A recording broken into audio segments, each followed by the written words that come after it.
원효는 귀족의 전유물이던 불교를 대중화해 신라불교를 반석에 올려놓은 인물이자 대학자이다. 백성들 삶 속에서 참 수행의 길을 찾으려 했던 원효는 저작거리를 떠돌면서 누가 자루 없는 도끼를 빌려준다면 내 기필코 하늘을 떠받칠 기둥을 베어올 것을 이라고 노래했다. 이 노래를 들은 태종 무열왕은 자루 없는 도끼가 과부를, 하늘을 떠받칠 기둥은 현인을 뜻한다는 것을 간파하고 자신의 딸이자 과부였던 요석공주와 맺어주려고 마음먹는다. 태종 무열왕은 원효를 대령하라고 명했고 원효는 남산에서 내려왔다. 원효는 요석궁 앞 문천교에 도달하자 갑자기 물에 뛰어들어 옷을 적셨다. 옷을 말리는 것을 핑계로 요석궁에 갔다가 그곳에 머물렀으며 공주는 곧 임신해 설총을 낳게 된다. 그러나 원효가 요석궁에 머문 것은 단 사흘.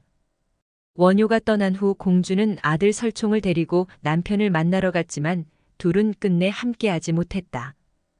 삼국유사에 기록된 일연의 해석과 달리 소설 발원, 요석 그리고 원효를 쓴 시인 김선우는 말한다.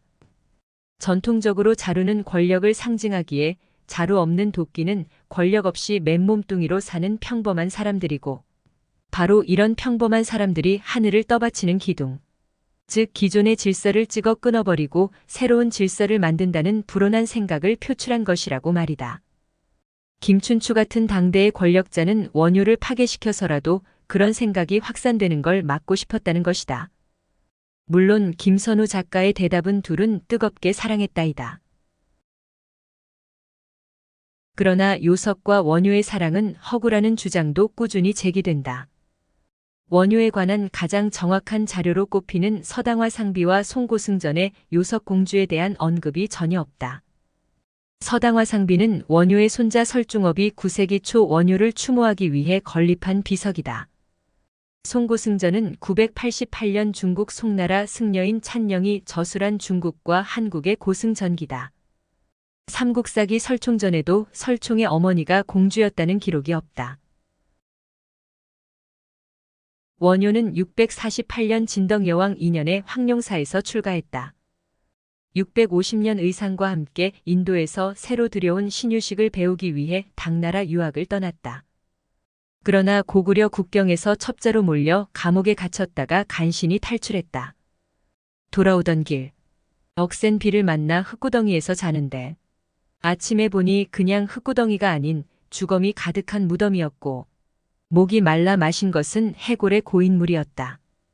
마음에 따라서 무덤도 아늑한 보금자리가 될 수 있고 몰랐을 때는 해골물도 달콤할 수 있음을 깨달은 원효는 당나라 유학을 포기하고 돌아온다. 원효를 깨달음에 이르게 한 일체유심조는 그의 사상적 핵심인 일심과 화쟁, 무예의 뿌리이다. 일체유심조의 근본 자리를 깨친 원효에게는 승과 속, 수행자와 범부가 조금도 다르지 않았다. 그에게 중생은 구제와 교화의 대상이 아니었으며 고단한 삶을 어루만지며 자유와 해탈로 함께 가고자 하는 스승이자 도반이었다. 스스로를 소성거사, 복성거사라 하고 수많은 거리를 돌아다니며 조롱박을 두드리고 노래하고 춤췄다. 일체에 걸림이 없는 무예행이었다. 소성은 마음이 작다는 뜻이고 복성은 아래 하자도 못 된다는 뜻이니 매우 낮은 사람을 의미한다. 이런 원효를 삼국유사의 저자 이련은 불기의 자유인이라고 표현했다. 굴레가 없고 메인 곳이 없다는 뜻이다. 원효가 우리 역사가 낳은 최고의 불교 사상가로 꼽히는 이유는 방대한 저술에 담긴 사상의 독창성에 있다. 신라의 삼국통일 시기에 활동한 원효는 70여 부 150여 권에 이르는 저작을 남긴 당대 동아시아 최대의 저술가였다. 원효의 사상이 담긴 저작은 중국과 일본은 물론이고 불교의 원산지인 인도에까지 전해졌다. 7세기 후반에서 8세기 전반 최고조에 이른 동아시아 교학 불교를 이해하는 데서 빼놓을 수 없는 인물이 원효다. 가히 해동의 석가모니라 불릴만 했다. 원효의 사상은 한마디로 일심이다. 세상 모든 마음이 일심에서 나오고 다시 일심으로 돌아간다고 했다. 그래서 마음과 마음이 서로 통할 수 있다고 했다. 원효는 그걸 화쟁이라고 불렀다. 원효는 70세에 혈사에서 입적했다. 환속하였기에 문도를 이루지 못한 원효의 죽음은 쓸쓸했다. 그는 입적 이후 통일 신라 불교계에서 차츰 잊혀갔다. 그러나 11세기 후반 백악국사 의천에 의해 재평가가 이루어져 화쟁국사로 추봉되었다. 흔히 각설이는 장바닥을 떠돌며 장타령이나 재담을 팔아먹고 사는 동양아치들을 이르는 말이다. 이 각설이의 시조가 놀랍게도 원효라고 한다. 각설이는 한자로 깨달을 각 말씀 설 이칠이이고 말 그대로 부처님의 깨달음을 설하는 말이다. 원효가 길거리에서 춤추며 부른 무예가에 감동한 민중들이 감사의 뜻으로 공양을 올렸다. 그러던 것이 행위만 남아 구걸이 되었다. 각설이 타령의 가사를 살펴보면 각설이는 얼씨구로 시작한다. 얼씨구는 깨달음 즉 어레씨를 찾아라는 뜻이다.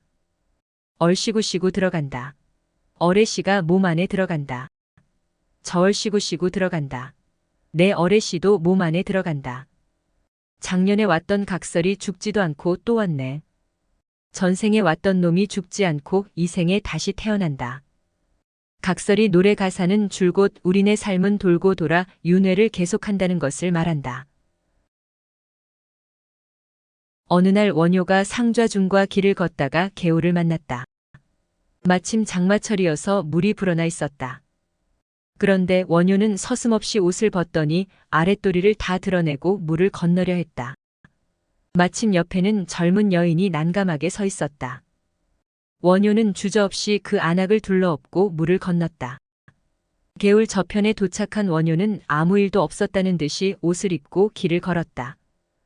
뒤따라오던 상좌중이 원효에게 말했다. 이제 저는 스님의 곁을 떠나렵니다. 왜 그런 생각을 했느냐? 출가한 스님이 벌거벗은 몸으로 젊은 여인을 업고 내를 건넜으니 계율에 어긋난다고 생각했기 때문입니다. 이 말을 들은 원효가 상좌중에게 말했다. 너는 아직도 그 여인을 업고 여기까지 왔단 말이냐? 일본 교토의 고잔지에 원효와 의상의 초상화가 소장되어 있다. 이 그림들은 일본 가마쿠라 시대의 승려 묘에가 원효를 존경해 신라 시대의 원본 초상화를 보고 이모한 것이다. 신라의 원본은 멸실되었으므로 묘의 이모작이 당대 원효 진영에 가장 근접한 초상화라 여겨진다. 실제로 화풍이 한국 초상화 양식이어서 원본을 충실하게 따라 그렸다고 추정한다.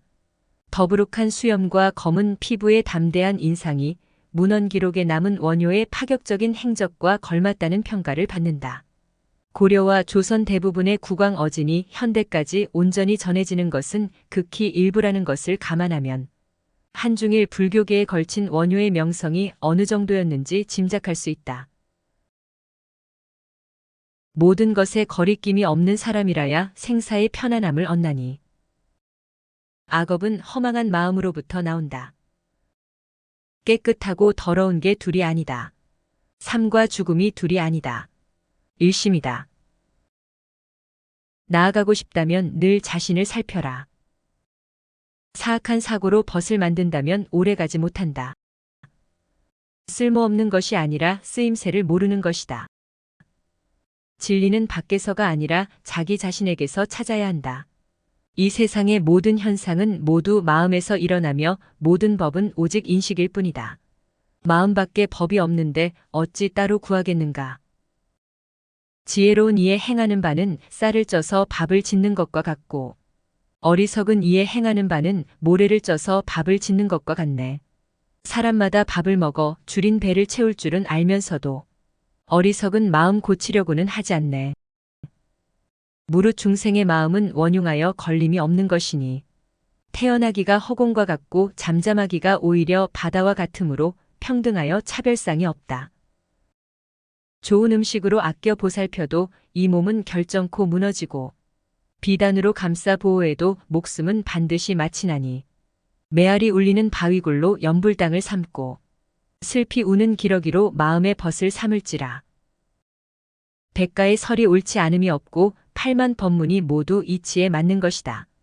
견문이 적은 사람은 좁은 소견으로 자기의 견해에 찬동하는 자는 옳고 견해를 달리하는 자는 그르다 하니 마치 갈대 구멍으로 하늘을 본 사람이 그렇지 않은 사람들을 보고 모두 하늘을 보지 못한 자라 함과 같다. 태어나지 말지어다. 죽는 것이 괴롭도다. 죽지 말지어다. 태어남이 괴롭도다. 가거라. 그리고 다시는 생사를 거듭하지 말아라. 인간으로도 축생으로도 다시는 삶을 받지 말아라. 썩어서 공이 되거라. 내가 간 그곳은 어떠냐? 누런 해가 뜨고 흰 달이 뜨더냐?